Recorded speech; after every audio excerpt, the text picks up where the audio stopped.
Rest in peace, Wesley Shepard.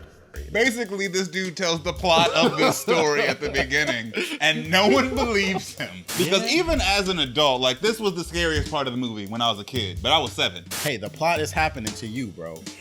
What's the plot? You better get out of that house. I thought she was fucking terrifying when I was a little kid. Yeah, she comes out that part. painting? Yeah.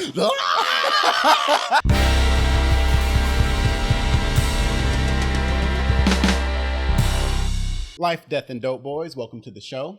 I am Indy, I'm joined by Justin. Please be prepared for spoilers for the entirety of Tales from the Hood. Today we're talking about the third story in the movie, KKK Comeuppance, and what you think happens. If you haven't seen this movie, what you think happens based on the title isn't what happens. You have to see the story. This is the story that I remember the most about Tales from the Hood. Yeah, this is the episode, this is the point of no return episode. I feel like everyone who doesn't remember the fourth story is because of this one. I just know I was 7 first time I saw this movie, and I was already terrified of dolls and all sorts of tiny... Yeah, dolls went crazy in the 90s. Tiny killers. Yo, between like this, fucking The Puppet and Goosebumps, and Chucky, like dolls Puppet went... Master books. Yeah, the Puppet Master, fucking, yeah. Yeah, I had 2 sisters, too. I was scared of dolls. I was scared of dolls as a kid. I don't care. I was scared of dolls. Yeah, and dolls fuck shit up. They scared the fuck out of me. And they're not even like, they're scary looking dolls. They're scary looking dolls. This whole thing, I was afraid. So I don't remember the last story of Tales from the Hood because my family ushered me away at this because... I was doing everything I could to not look at the screen and pretend that I was from this point on. I was only pretending. I was already like a jumpy kid and shit. Like I didn't get to watch Jurassic Park when it came out because my parents thought it would be too scary for us. It was like that. Like this was. I only saw shit like this when I was hanging out with like my hood family anyway, and this was too much for me. Yeah. Yeah, but your cousins had been watching fucking Boys in the Hood and shit. Freddy Krueger and Michael Myers regularly. Yeah. And Juice, which has the scariest movie villain of all time in it. I don't give a fuck. Tupac is scary in Juice, man. I had a hard time fucking with Tupac after that movie. So far, I have my favorite scene in the movie, which is the police car chase with the magical zombie Martin Morehouse. Yeah. And then the funniest scene in the movie for me is the Carl versus Mr. Garvey fight scene. Okay. So like, you know, I'm interested to see what comes of this one. Maybe one of my favorite scenes is in this one too. I think some of my favorite lines are in this one. All right, let's get into it. All right, so we got Duke Metger, this obnoxious, racist-ass Southern ex-Ku Klux Klan member trying to run for governor. Dude's chilling in his office, shooting a campaign commercial, when he spots some protesters outside. Jewish and black groups ain't feeling his vibe, and they're letting him have it for being a racist, a former Klansman, and for posting up in a former slave plantation owned by his ancestor, Nathan Wilkes. Owned by his direct ancestor? Yes, it's his ancestor. But the protesters think that shouldn't nobody be up in there. Because his ancestor killed a bunch of people. Yeah, there was a slave massacre up in there. Okay. The story is that the Civil War was coming to an end, and he heard that slaves were being freed. So he killed all his. So in a vindictive move, instead of freeing his slaves, he murdered them all. How is that house still standing? I mean, maybe as a historical monument. His family could be keeping it up. Could be, yeah. The fact that he lives there, the fact that Duke Metger lives there is probably some sort of proof that his family still owns that house. Yeah. Because if it was owned by the city, like as a historical landmark or monument, then nobody could live there. Yes. But I guess that's what the protesters are saying, I guess. Except for the one dude, motherfucking Eli. This random dude amongst the protesters named Eli tells the reporter that there's some creepy stuff going on down at the plantation. He talks about how this place is haunted by dolls that were animated by the souls of Wilkes' tortured slaves. He's warning everyone that it ain't no myth, so basically he tells us the plot of the story. Yeah, basically this dude tells the plot of this story at the beginning, and no one believes him. He comes out of nowhere, too. Hey, a bunch of slaves were killed here, and there are some dolls haunting this place. They're carnivorous. No one should live here. It's dangerous. All right, crazy. But the way he's saying it, he's got this like weird ass outfit on. He's dressed like a 1970s black Southerner. And it's like, man, surely you have some Southern relatives. 1970s Southerner, that's Tuesday Southerner. That's how Southern people dress. If you get to the deep enough South, you better listen to me. And that dude transcends time. He sounds like a crazy conspiracy theorist. The souls are gonna make him pay. They're gonna make him pay for being here. Miss Cobb was the keeper of the souls. And now there's no peace. There was peace, but there's no peace in the dark. And that's why everyone disregards him. Yeah, he pops out of nowhere, and then he tells some crazy story about some haunted dolls. All the other protesters there are like, no, this is a historic landmark.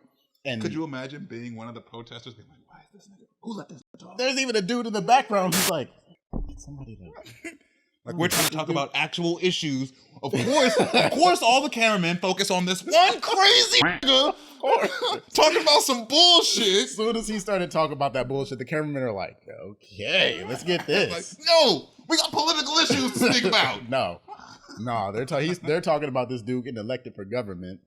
They're trying to make some political issues, and my dude comes out of left field with some superstitious bullshit.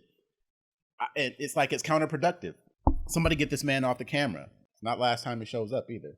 Meanwhile, Metger's chatting with the only black person he knows, personal assistant and image consultant, Rhodey Willis, who's trying to get this dude right as far as his public perception. Metger drops some history about how Wilkes went all homicidal when he heard the slaves were going to be free after the Civil War and massacred them. Then they peep this big painting of Miss Cobbs, this hoodoo witch, who supposedly transferred the souls of them slaves into small dolls. Legend has it, these dolls are still in the house, but he hasn't come across any of them. He hasn't seen one. How long has he lived here though? Like, I feel like he just got here when. Yeah, it has to be that because like they have this conversation and then like, I don't know, an hour later, one of the dolls kills this light-skinned dude. Not even like they go into the, yeah, exactly.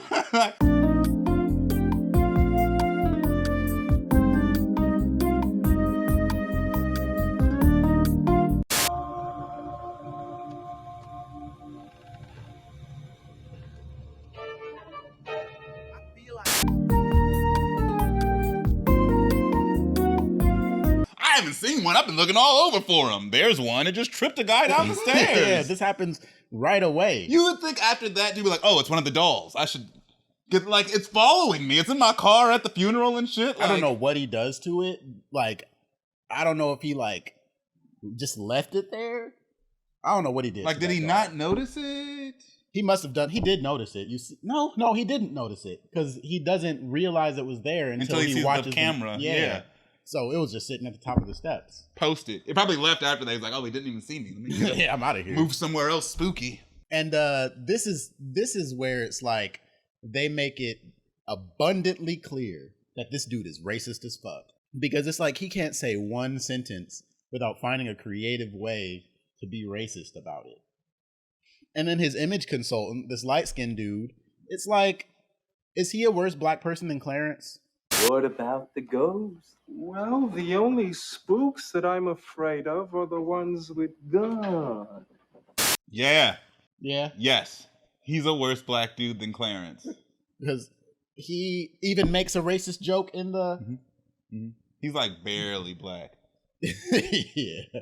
Not even in tone. Like, we're not even talking about his light-skinnedness. No, like, I mean, like, if he went to, like, Ancestry.com and did his stuff, he's, like, 57% Scottish or something. Yeah, like, he got some super, like, he's 5% black. He's and actually Scotch-Irish. Dominant genes were just like, give me that.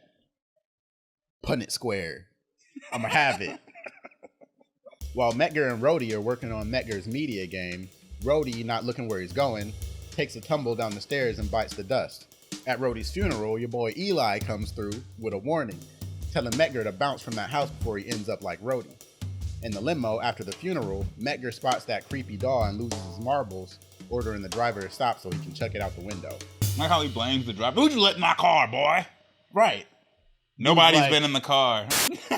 Like, I didn't bring the doll into the car, dude. He has a black driver, a black image consultant. Trying to make himself look good to black folks. Whatever, he doesn't. It's like he's on Arsenio Hall playing saxophone or something. He's driving Miss Daisying this black dude. But also, Eli is at the funeral. Rhodey's funeral. Eli shows up. Why? Because he knows that the doll... He's trying to warn everybody. I'm surprised actually he didn't just trying walk to up and save immediately Medgar. go, hey, the dolls killed that dude. You should move. I'm surprised he didn't just immediately explain the plot more. Yeah, instead of being like, still like mysteriously vague. Man, there's some bad stuff Like, going on up in that house. How are you more vague talking to the actual dude that lives there than you were talking to the reporters? Where you told them the plot? Hey, the plot is happening to you, bro. What's the plot? You better get out of that house. They're going to eat you. Whatever. I don't think he would have listened either way. Nah. He doesn't. And his bodyguards are slipping because he's able to get all the way up on dude. Yeah. Like, straight he's up. the closest one to the car when the car pulls off. Not the reporters, Eli. Later on, Medgar peeps Rhodey's footage and realizes the doll was at the top of the steps when Rhodey fell. The doll gets back in the house, and after Medgar searches for it for a grip, he makes his way to his office where he notices a blank spot on the painting where a doll used to be. And that's when things get wild. Medgar comes face to face with the little doll and they throw down. I got the dolls. I love the doll's facial expressions when you see, like when he turns around, the doll's on the stairs. He's like, "Yeah, motherfucker, thought you could keep me out this bitch, huh? I'm back. This is my house. Got something for you now." Hey, can kick me out of my own house."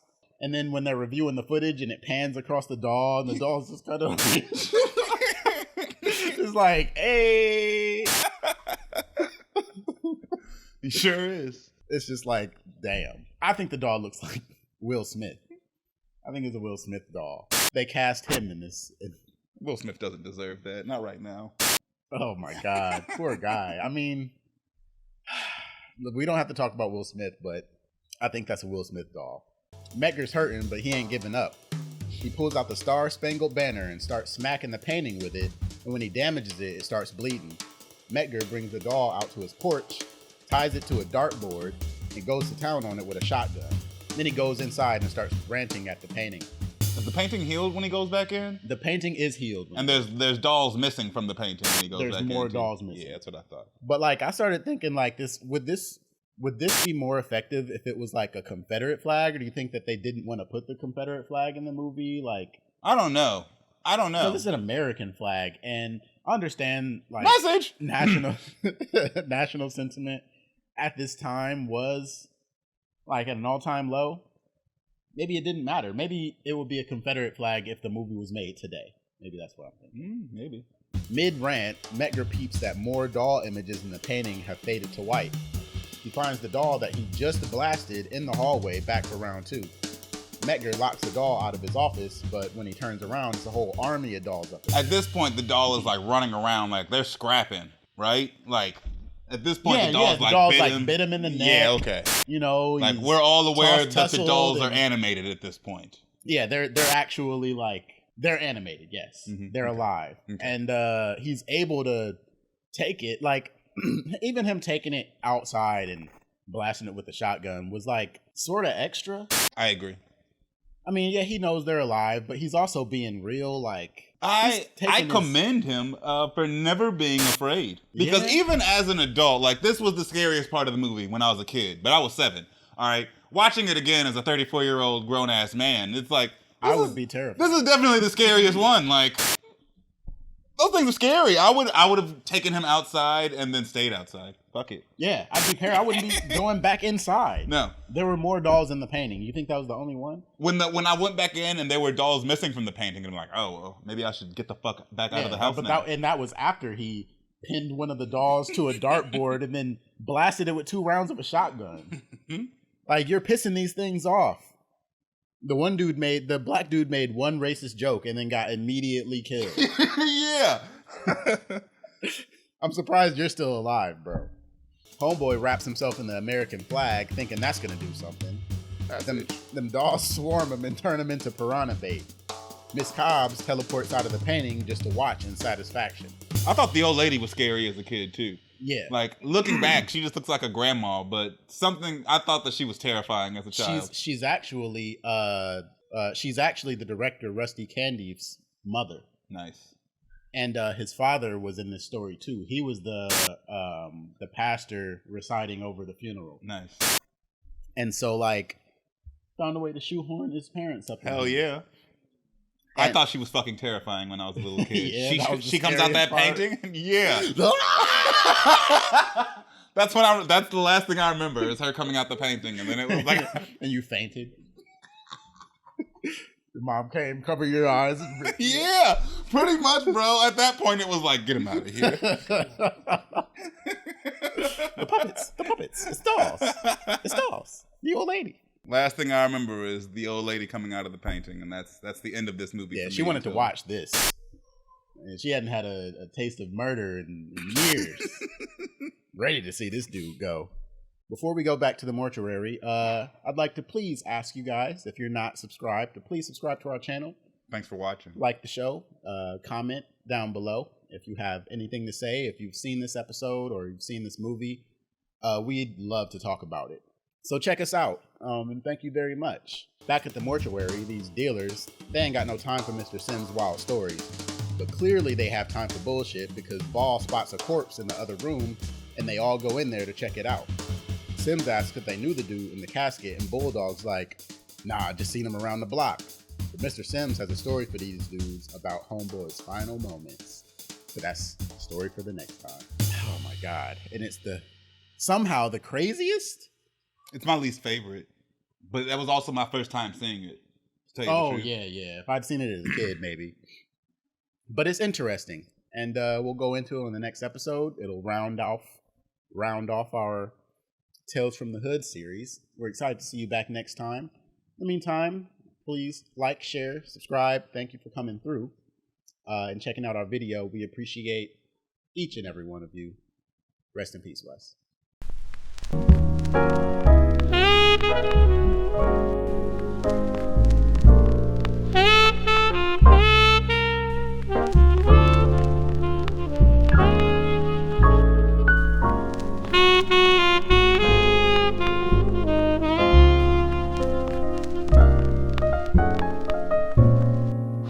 Thank you.